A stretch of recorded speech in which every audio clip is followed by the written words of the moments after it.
حضرت محمد مصطفیٰ صلی اللہ علیہ وآلہ وسلم نے فرمایا، جب جنتی جنت میں اور دوزخی دوزخ میں داخل ہو جائیں گے، اللہ پاک فرمائے گا جس کے دل میں رائی کے دانے کے برابر بھی ایمان ہو اس کو بھی دوزخ سے نکال لو۔ تب ایسے لوگ دوزخ سے نکال لیے جائیں گے اور وہ جل کر کوئلے کی طرح سیاہ ہو چکے ہوں گے، پھر زندگی کی نہر میں یا بارش کے پانی میں ڈالے جائیں گے۔ اس وقت وہ دانے کی طرح اگائیں گے جس طرح ندی کے کنارے دانے اگاتے ہیں۔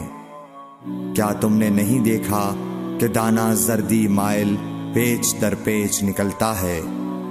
صحیح بخاری حدیث نمبر 22۔